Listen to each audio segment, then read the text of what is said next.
Hi, my love. Welcome to the Gemma Hanley podcast. My name is Gemma. I'm your host. This is the space where I have honest conversations about overcoming anxiety and overwhelm so that you can calm your nervous system and feel really confident and happy and calm from within yourself. Along the way, I share my own stories of holistically healing 23 years of anxiety and depression myself. And so, if you're a woman seeking answers to perfectionism, people pleasing, burnout, resistance, you may love, you're in the right place. Let's do it. Let's begin. And before we begin, I want to pay my respects and acknowledge the traditional custodians of the land upon which I am recording from, which is the Gubbi Gubbi tribe. And I want to extend that acknowledgement to their elders, past, present, and emerging, as well as anybody of Indigenous or Torres Strait Islander heritage watching this replay. Hi, my love. Welcome back to the podcast. And in a moment of complete transparency, I mean, I like to think all my moments are completely transparent. So let me reword that. In a moment of deeper vulnerability, I actually want to share with you this is the first episode I have been genuinely excited and felt energized to sit down and record. Like when I was setting up for this episode, my mic and my computer and the lighting and all of the things that go with running an online business and running a podcast, as I am learning. I was like, I cannot get this done quick enough. I just want to be in this. I want to have this conversation. So I'm super excited to be back. And it's a space, this podcast is a space where I am finding my groove. And because of that, I'm able to observe and I'm able to notice like quite a bit of nervous energy and resistance around it, which is cool. It means I'm growing. It means I'm stepping out of my comfort zone. But yeah, I feel like I'm finding my feet in this space. For one, it feels very fucking weird to me that I sit here and have this conversation with no one. Not even, I shouldn't say not even, but yeah, there's no engagement. There's no response. I'm not even speaking to an audience that I can see, which is really how I deliver almost all of my content. Yeah, aside from Instagram. When I'm coaching, whether I'm speaking to a group or it's one-on-one, there's someone on the other end.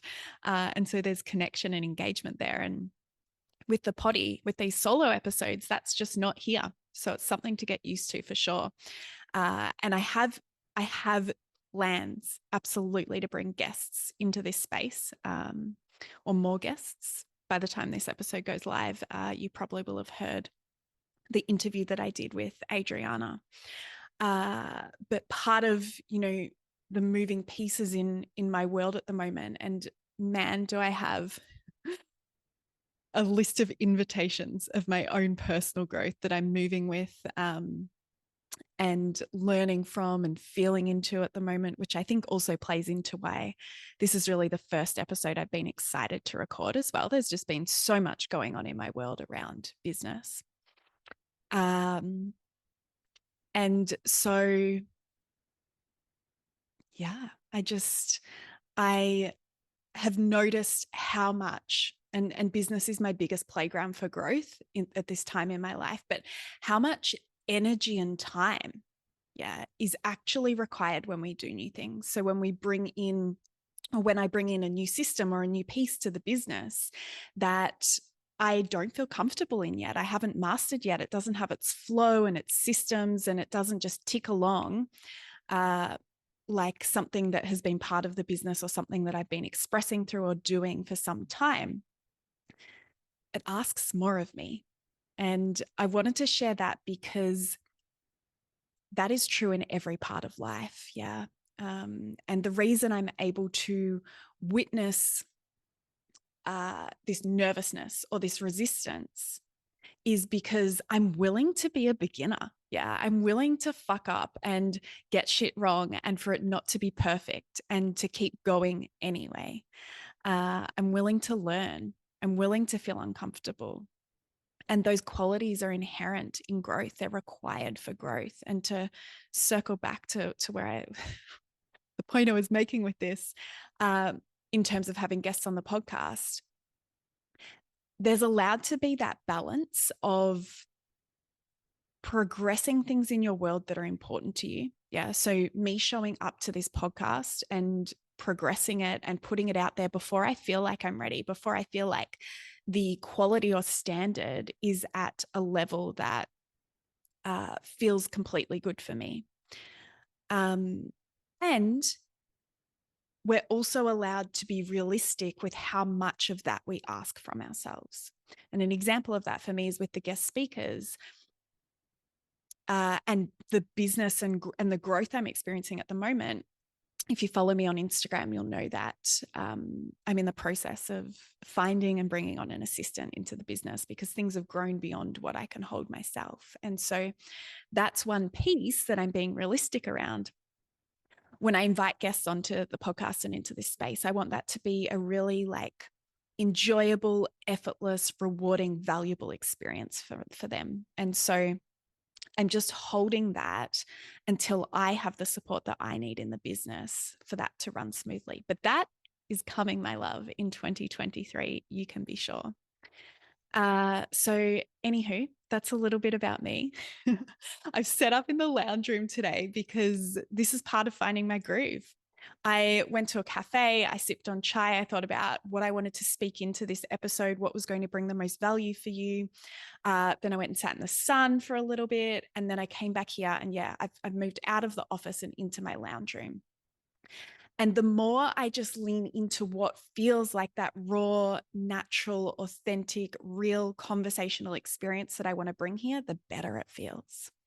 Which is cool because a big part of what I speak to in coaching is that the environments we're anchoring into, the environments we're choosing to surround ourselves with, have a huge impact on our nervous system and how much flow and ease and creativity and productivity we're actually feeling. So that's a little bit about that. Anyway, I feel like I'm doing a very good job at making this conversational. I want to jump in to why we're here today. The theme of today's podcast is responding to triggers this Christmas and holiday season. Yeah. I saw a post on Instagram recently and I had a response to it. And I wanted to bring it here and to really lead a conversation from that space. So this post I saw was a quote. And the quote said, "Only a few more mental breakdowns until Christmas. We've got this, guys." Yeah. Something that's really easy to laugh at. And if that is your current reality, if you relate to that because that is something you are actually thinking and feeling and experiencing, let's fucking do something about that, right? I want more for you and there is more for you. This is not as good as it gets. Yeah. Just pushing through and wanting to speed up time and move past the painful thing and not really have any other skills or resources to be able to dance with pain and move with pain and feel empowered in pain, feeling like you can thrive in difficult, challenging, painful situations. Yeah. So that's the conversation I want to have. I 100% believe there is space for humor and lightheartedness in growth. We just want to be really clear and honest about whether we're using that humor as an avoidance technique, or maybe even it's gotten to the point where it's forming part of our identity. It's forming part of how we put a facade out there. It's one of the ways that we connect with other people or source attention and know that we're significant is that we laugh about our pain, but we're not also moving through that, right? I was actually dating someone recently and he was hilarious, amazing sense of humor. And the more time I spent with him, I got to see and realize that it was a very, very skilled technique at avoiding vulnerability, yeah, or bypassing discomfort in the nervous system and in the body. And so that's the first thing that I just wanted to say about this, and to prompt you to maybe consider if that's showing up for you. And the second is that if this is you, if you can resonate to that feeling of like, shit, this is a really hard time of year. I feel like I've got things coming at me at all angles. I feel like I'm about to explode. It feels like a lot of pressure. It feels like a lot of saying yes to things that I would really maybe say no to in an ideal world, but I feel like I have to say yes. I want to give some help. I want to give some value and support if that's your experience, so that you can begin to shift and change that. Yeah. I know, as somebody who works in the space of mental and emotional health, that this time of year, anxiety ramps up. I'm never busier than the end of the year and start of the new year. Yeah. And I don't have statistics to quote here, but I know that all mental health systems are busier and are under more pressure at this time of year. And so if you are feeling this way, if it feels like you're up against it, I just want you to know that you're not alone. And there's reasons why it feels that way, right? I think a big part of it, and so I'm just going to speak into this a little bit, and I'm going to share with you what those reasons are, and, what my experiences around the Christmas and holiday period have been like in the past, and what they've been like, what they're like now. So in the past, when I struggled with anxiety and depression and health issues, versus what my existence looks like now at this time of year. And then we're going to jump into some different like techniques and practical tools that you can use to support yourself and to move through those triggers when they come up. Because at this time of year, there's a lot of celebrations going on. Yeah, it's a very celebratory season, and there's a lot of go, go, go. The social calendar, it's really easy for that to be completely filled out. Yeah, I was speaking to a girlfriend the other day, and she was already telling me how the break she hasn't even begun yet is already feeling like it won't be enough. Yeah, because there's so much scheduled in there already. And the interesting thing is that whilst that can be our experience for December, like, there's Christmas parties and there's events and there's like the winding up of this and social invitations over here and over there, all of a sudden, once the Christmas and New Year period is finished and we've got that, what I love is like this spacious, beautiful time before the rat race, if I may say, and the new year sort of kicks off again and everyone's back at work. There's actually this sharp drop off of like this busyness and enormously stimulating period in December. Yeah. Where things really quieten down. Yeah. Not as many like businesses, and our work slows down, and we might even be on forced leave. And some of the things that we might even engage with, like I know my gym and where I train, that's closed down for the 2-week break as well, right? And so there's this real slowing down of life. And if you're not somebody who is attuned to that or creates that for yourself throughout the year, that's going to feel like a huge contrast, right? And if that's also true, that you don't create that for yourself throughout the year, you're probably going to go into this sharp drop off of busyness and stimulation, into this like slowness and mellow pace, burnt out. And so if you already struggle to be slow, to be still, to relax, to be able to receive pleasurable experiences and downtime without feeling like guilt and anxiety, then if you're doing that and going into that space feeling burnt out, it's even harder, right? Because you probably won't have the energy available to do the things that would feel rewarding, or to do the things that will shift your state. I remember back when I very much lived like a fast-paced, overflowing schedule, enormously stimulating, always on the go, always doing lifestyle. Almost always when I would take a break, I would get sick. Like I'd be run down, I'd get a cold, or, my nervous system would just crash because it was the first opportunity it had had almost all year to simply be and to go slow. And so it was just lapping up that opportunity to rest, to restore. Yeah. And I also think the reason why this time of year, well, I know actually, I know the reason this time of year can feel super challenging is because we're spending typically more time with family, more time in our relationships. Yeah. But particularly those family relationships, which are the origin of our triggers and trauma that we experience, right? And so there's more frequency and there's more intensity around the origin of where we received those imprints during childhood. Yeah. And so we're going to dip into some tips and some approaches for how to respond when that shows up. It's something I struggled with for years and years, like really probably until the last 5 or 6 years, right?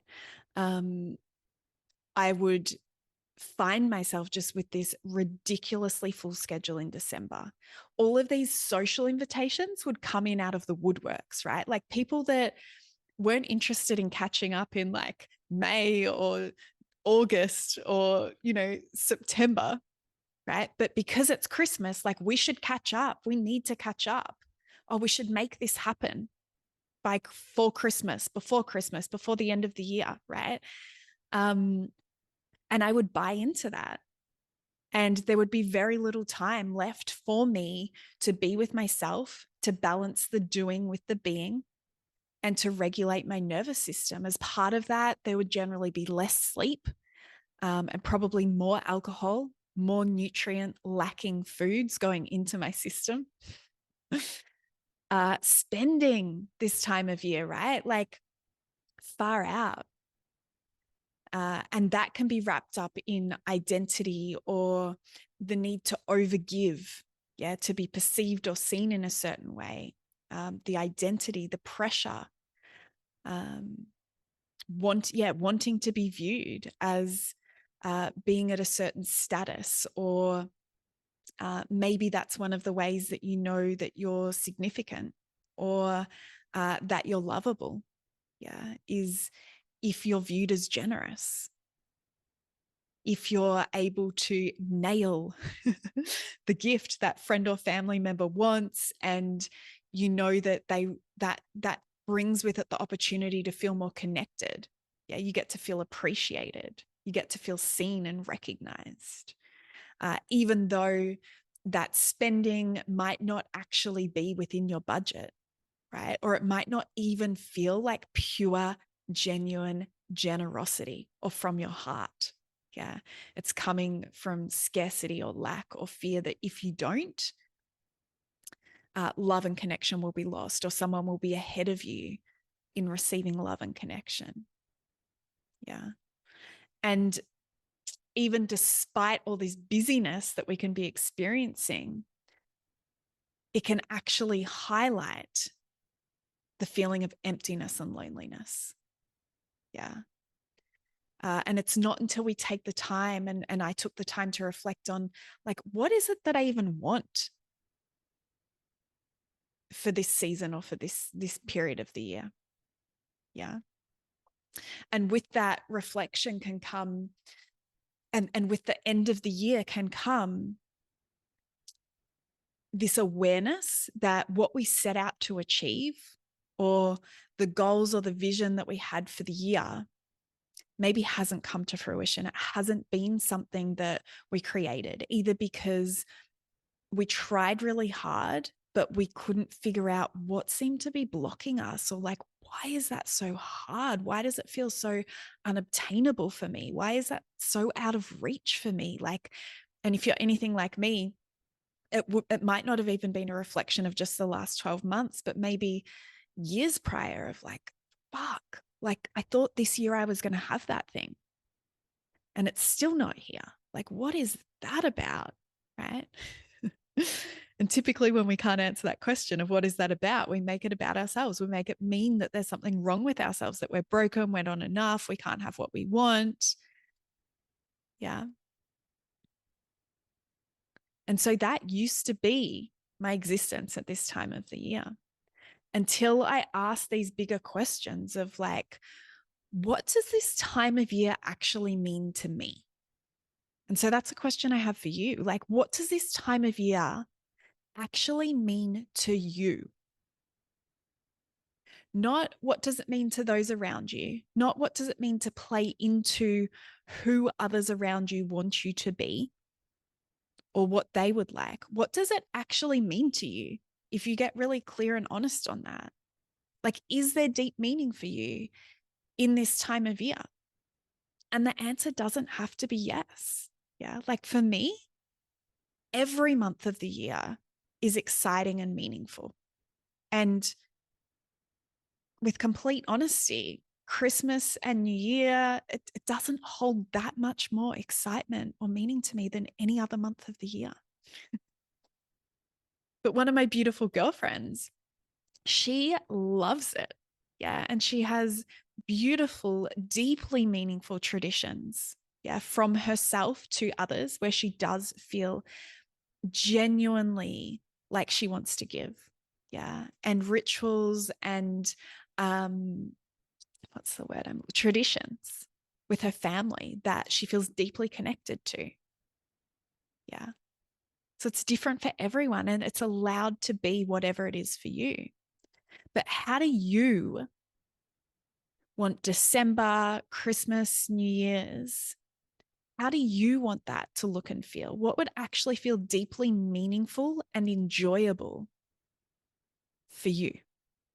Right. So for me these days, it's like my social calendar really doesn't look that different in December than it does any other month of the year.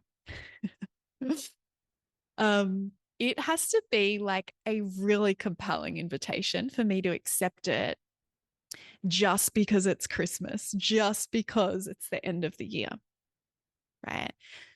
Years back, like I would easily have like up to 5, 6, 7 different Christmas parties. Yeah, that I would be racing off to and like, yeah, just the busyness of it on top of everything else that was already normal in my life, right? This year, I think there's one plus whatever I will do Christmas Day. Yeah. I actually barely buy any gifts anymore because I buy gifts that are meaningful and special for the people that I love throughout the year. There'll be definitely like a few tokens of appreciation for key people that have really like supported and celebrated me in business this year. But you know, it's December 7th and I have not bought a single Christmas gift. And that feels fucking good to me. My niece and nephew, I always give money because part of this to me too is, you know, one of my values is I really make sure that when I buy something that is not an experience, that it's something that's deeply needed. Yeah, because I know that is eventually going to end up as landfill. And there's just so much excess that like creates clutter, not just in our physical space, but mentally, emotionally, spiritually, that I'm just not here for. And so, yeah, for my niece and nephew, whether it's their birthdays, Christmas, it's always money into an account for them for their future. I swear I'm not the Grinch.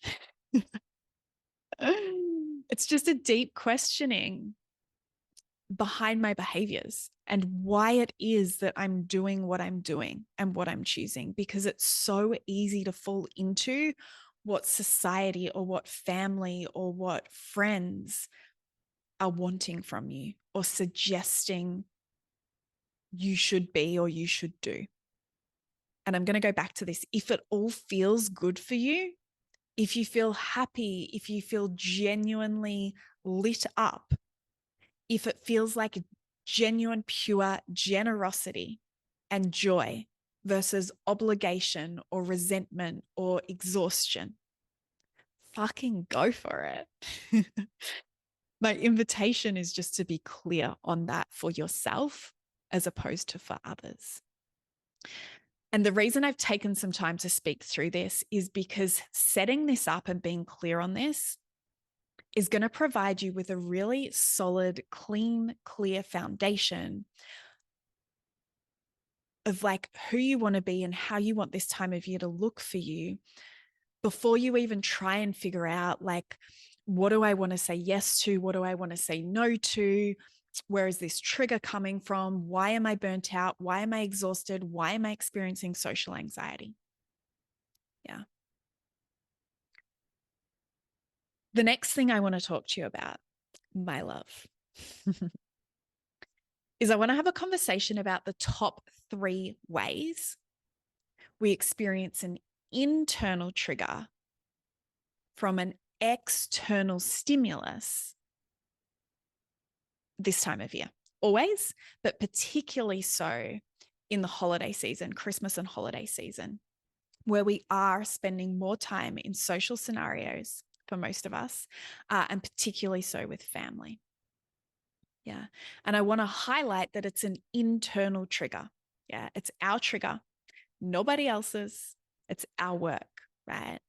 But the external stimulus of another person, another environment is what is highlighting that for us.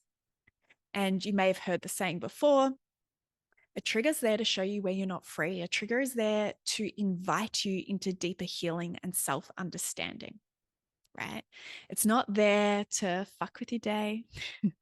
It's not there because you're broken. Yeah.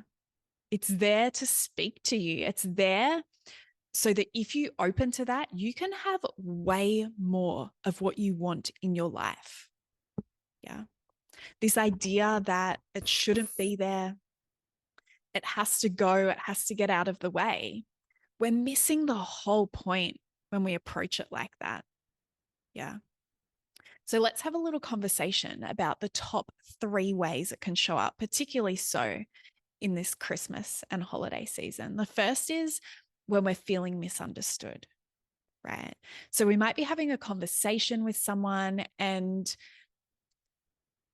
they're just not actually listening to what it is that we're saying, right? So that might be that they're distracted by something else that's going on, maybe a phone, maybe another conversation happening around them, maybe they're just trying to move through a task whilst also speaking to you.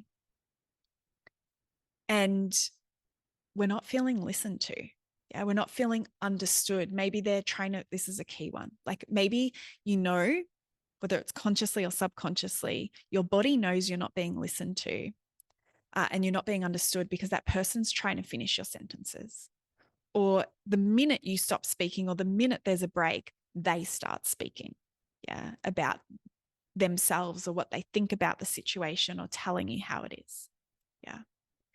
And when I spoke before to this feeling of emptiness and loneliness, that can 100% contribute to that feeling, right? This person not being able to be present. And these inner child triggers, wounds, they're going to feel like they're running rife for most of us. Yeah, around the Christmas and holiday season and spending more time with family. And an example when we're feeling misunderstood of what our little girl is experiencing, she's pleading and begging and having this tantrum so that you pay attention to her needs of like, see me, love me, listen to me, tell me I'm good, validate me. Yeah. And when we feel misunderstood, one of the patterns that can run really quickly is that we're not loved. Yeah. If you loved me, you'd be able to understand me. If you loved me, you'd be able to connect with me more deeply, which is actually completely untrue. Another person's capacity to love you unconditionally, to be deeply present, to hold whatever it is and understand whatever it is that you're speaking about or sharing actually has nothing to do with you. Yeah. Not to negate that can be painful. The second thing that can really have us feeling triggered in a moment of external stimulus. When I say external stimulus, I'm speaking about something outside of ourselves that has happened that we are then feeling a reaction to. Especially this time of year, is not feeling considered. Yeah. So maybe that's whether, the family Christmas has been put on at lunch when it's not convenient for you, or it's on at dinner when you can't attend, or the type of food that's being provided doesn't accommodate for maybe some health goals that you have right now. Or maybe there's that one family member that is always appeased, or everything has to be done around them because it just makes things easier, even though their behavior is really poor. And they don't reciprocate in considering others. Yeah. And so some of how our inner child can show up in this space or around this trigger is like, what about me? Pay me attention. Choose me. Why do we always have to play your game? What about my game? Right. And again, we can equate that feeling of not being considered to mean I'm not loved, or I'm not loved as much as that person, or I'm not as important. What's wrong with me that makes me not as lovable, or not as desirable, or not as attractive, or that these people in my life don't want to be as responsive to my needs as they are to other people's needs? Why is it that I feel like the black sheep? Yeah. So this can show up. And the third way that we can often quite quickly feel triggered around the Christmas and holiday season is feeling disrespected. Yeah. And,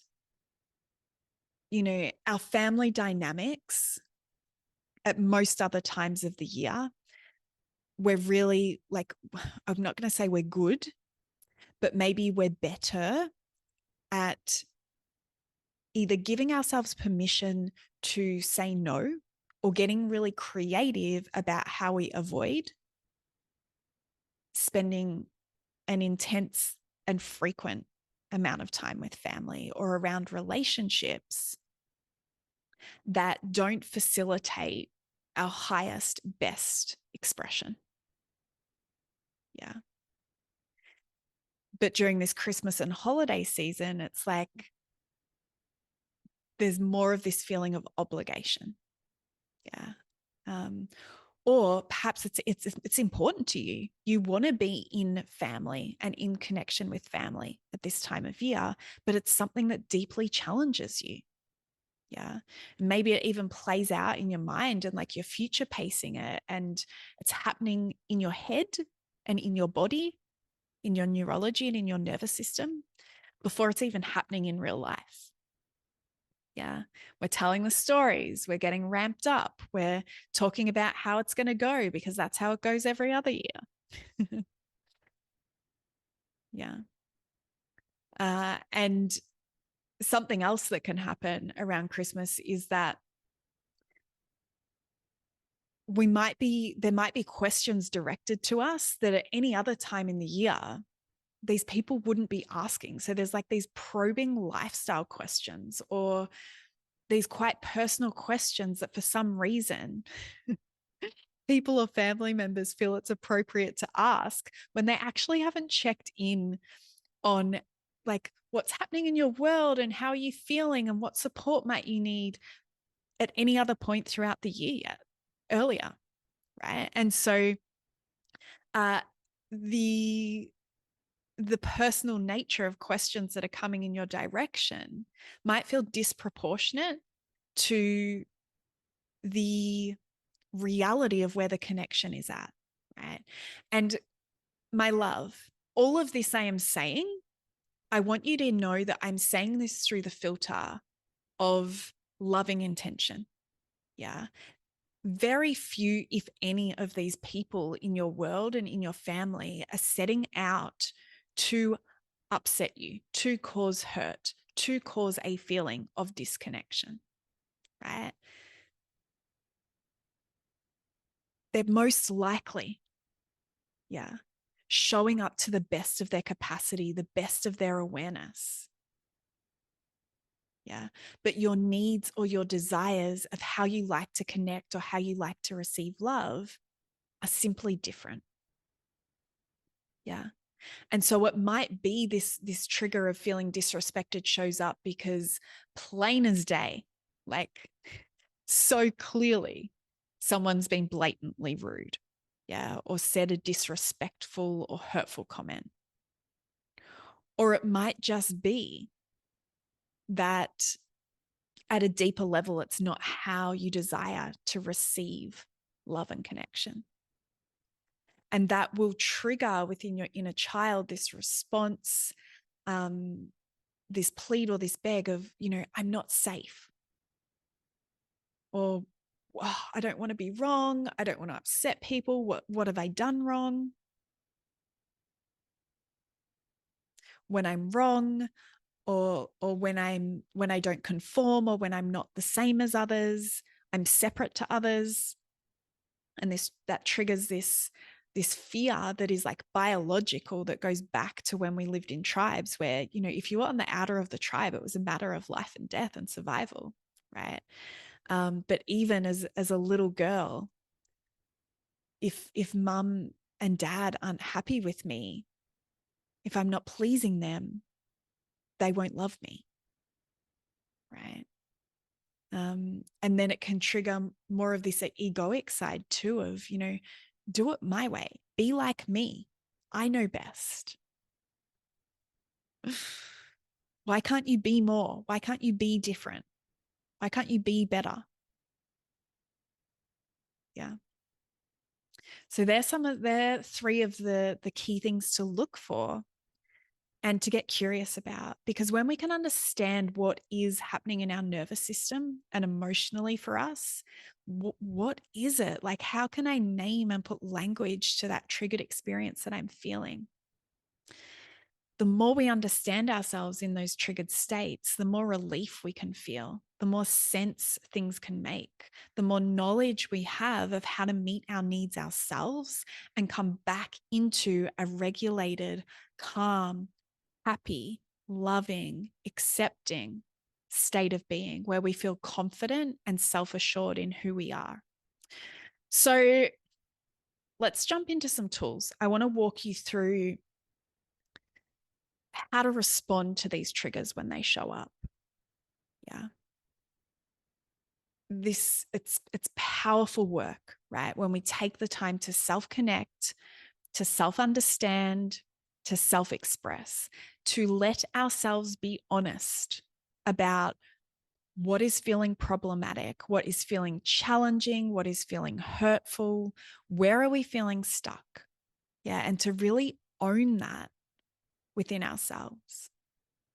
So the first question I always ask a client, and this is how I live my life too, but the first question I'll ask a client if we're working through a triggered state is, well, use that example. Yeah. Sit in all the information around that trigger. Yeah. So who said what, who did what was happening around you? When did you notice your nervous system ramp up? Which are the pieces that feel super triggering to you? Yeah. Whether that's like that part that was just so fucking hurtful, or this part, it just makes me so freaking mad. Yeah. Use that information as you work through these questions. So the first question I would ask you is, well, what's the need that's unmet? What is the deep emotional need within you that was not met in that situation? Yeah. And another way of asking ourselves that is, well, what's the value? What's important to you that felt challenged or threatened in that moment? Yeah. And you'll notice these questions are asking you to focus on what you do want that wasn't there. And that's going to require you to shift out of pointing a finger, casting blame. Yeah. Believing that the trigger is outside of you. It's going to ask you to soften. It's going to ask you to be vulnerable. It's going to ask you to take responsibility for attending to your own nervous system. Yeah. So an example of what the unmet need might be, maybe the unmet need is feeling heard. Maybe the unmet need is like kindness and warmth in that interaction. Yeah, maybe that's the value that was feeling challenged or threatened. Maybe you were met more with like a coldness or a sharpness or a bluntness or a dismissive comment. And by looking at that, you're able to detect, okay, it's kindness, it's love, it's warmth. That's the need. That's what's important to me that was missing in that interaction. Yeah. The next thing I invite a client to look at is, well, what does that need or value mean to me? Like, what is kindness? What is love? What is warmth? How do I know when it's present? Yeah. If I think about my relationships that have that quality, how is it that I know that's present? How would I explain what that need or that value is to someone? Right. Because it's really hard for us to get to a place where we can communicate and ask for what we need if we can't even explain it and identify it ourselves. Yeah. As much as maybe you were brought up to believe that mind reading is a thing, I'm here to shatter your reality. It is not. Yeah. No one knows what they don't know. And it is our responsibility, if we want to live a happy, a healthy, a confident, a free life, we are going to need to be someone who is skilled at identifying from within ourselves what it is that we need, what it is that's important to us, and then how to articulate that and explain that to other people who will always have different needs to what our own are. Yeah. And as an extension of like, what does that need or what does that value mean to you? Why is it important to you? Like, what does that get you? What does it mean when you receive that? What does it mean when it's present for you? Yeah. If you can get even 10% better at explaining and articulating and understanding these things, first from within yourself, my love, and then in your relationships, your world is going to begin to change. Yeah. So freaking often in our communication, in conflict, when we're triggered, we respond by critiquing, by giving feedback, by pointing out what we don't like, what we don't want to have happen, what that person's done wrong. And the absolute best that other person can do, yeah, if they are like completely devoted to having their flaws picked out and reflected back to them, and then figuring out how to do differently on their own, the best they're going to be able to do is not do those things anymore. They're still not going to know what it is that you actually need and want to receive in place of that feedback that you've given them. Yeah. From there, yeah. And by the way, this might already be clear, but I just want to highlight it. These questions that and self-understanding, connection, reflection questions that I'm giving you and tips I'm giving you here, they're done in the relationship with yourself. Yeah. The inner work cannot be done by anyone else other than yourself. And so my invitation is get out your journal. Yeah. When I first intuitively created this process from listening to and learning from multiple other people in the mental health and emotional well-being space, this was a journaling practice for me. And I would sit down and I was devoted to getting curious, opening my heart and understanding what the answers were to this question. You can do it in the notes section of your phone. And the beautiful thing about writing it down, and I've done this in the past as well, is you can actually bring those notes if you decide that you want to have a conversation with somebody and help them understand more of what has been hurtful or what has been triggering and why that has occurred for you and what it is that you do want, why it is that you do want that, what that means to you. Yeah. So huge invitation here to create this as a practice. This is self-care. This forms part of one of the modules inside the Reveal and Rise online course. And I'm telling you that because it's called the psychology of self-care. Yeah. You can have all the massages and go on all the holidays and to all the retreats and be fueling yourself with the most amazing food and be meditating every day. And if you're not asking yourself these questions, it's really hard for me to believe that healing is taking place. And if you're doing those things and you're feeling like healing isn't taking place, there's no shame and there's no blaming around that. In fact, I find that really exciting for you, right? Because when I was in my healing journey and when I was still sitting in a lot of pain and feeling like I didn't have the answers yet, every time I would find something new or something I hadn't tried yet, that actually felt quite liberating to me because it meant the potential for growth and the potential for change. Yeah. The next piece I want to invite you into in this journaling and these question prompts is asking yourself, and this comes from two other women. So what stories am I telling about this external stimulus? What's the story I'm telling about this? Which is a very Brené Brown question, right? And I went and saw Esther Perel speak last week as well. And one of the things she said at the end that just set my heart on fire, just articulated so freaking well. She said, your relationships are simply a story. So write well and edit often. Yeah. So what are the stories that you are telling about yourself, about your relationships, about the world around you? And where might you need to go in and edit and update that story? Yeah. Or ask questions of that story.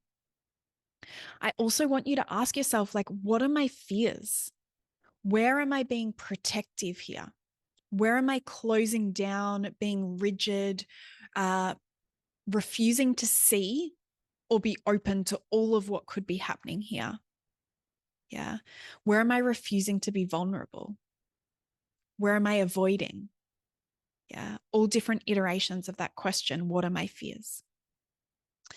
And then I want you to ask yourself, what am I assuming without all the facts? Because that is exactly how we create a closed, conclusive, limiting story about our world. Is that we don't take the time to check, oh, hang on a minute. Is that actually a fact? Or is that something I'm assuming? I haven't realized that I'm putting my blinkers on. I haven't realized that I'm closing down to other options, basically, of what could be going on here. Where am I doing that? And there's been plenty of times in my life where until I've paused to ask this question, I haven't realized, holy shit, that part of my story might not even be true. That part of my story might not even be a fact. And that is pure liberation.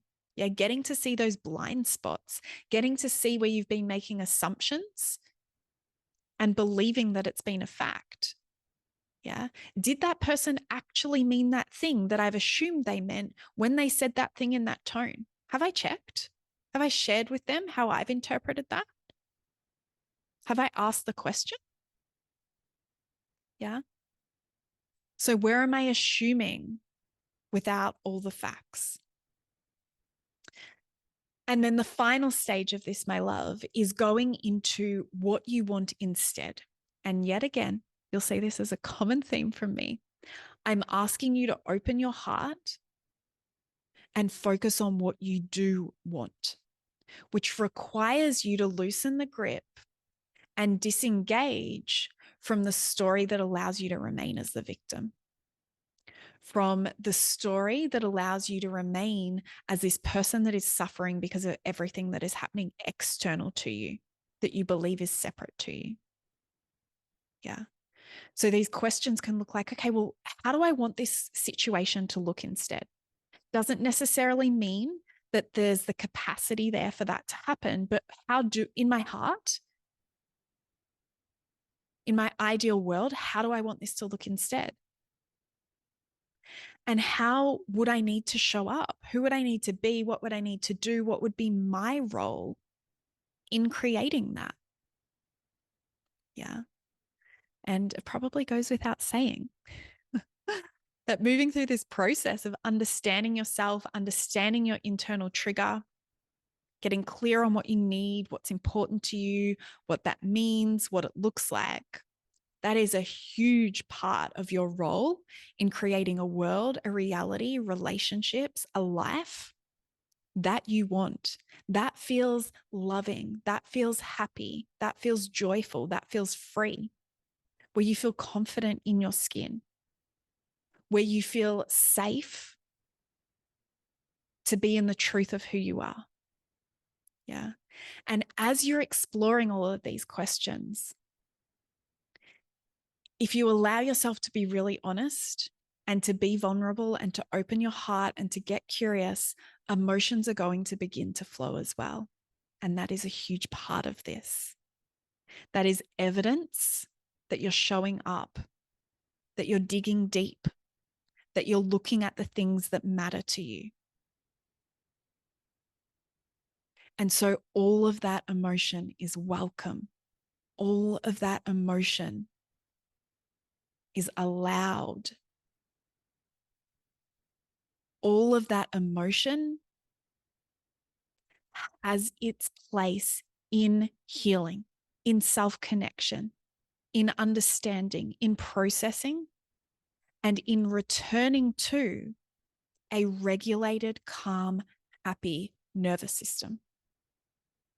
And when we achieve that with our nervous system, our mind automatically quietens. Yeah.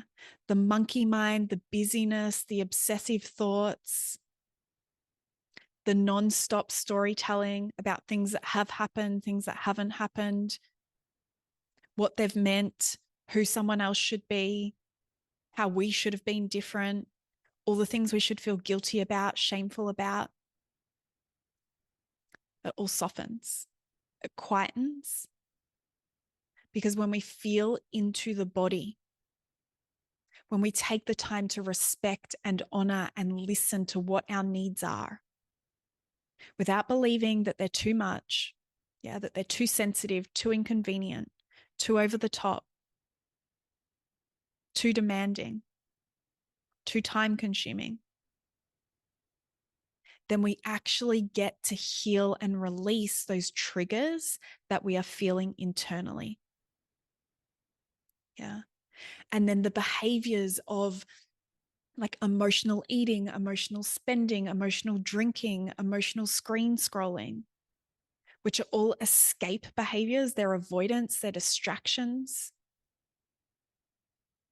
They also don't need your attention, or they're not habits that need to be addressed or replaced anymore.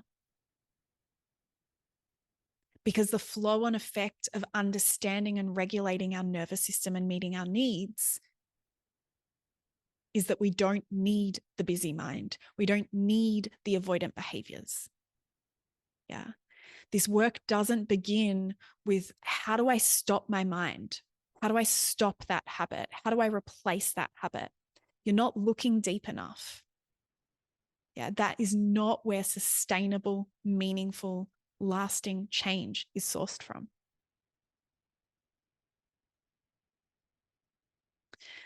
And so the last thing that I want to offer into this conversation, I'm laughing because just in allowing myself to record and show up in this episode in a way that feels authentic and raw for me, you know, we've filled out some decent time. So I'm going to move towards wrapping this up, but it feels good. I'm loving sharing this with you, and I'd love your feedback and love to hear how you've found this episode too. But before we finish up, what I want you to then do with that information, to again move towards regulating your nervous system, feeling good and calm, content, happy from within, is take some proactive action with that information.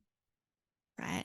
So now that you've understood what it is that you need, what it is that's important to you to feel regulated, to feel understood, to feel considered, to feel respected, what are 2 or 3 things that you can do for yourself to achieve more of that so that you can meet your own needs, so that you can prioritize what's important to you?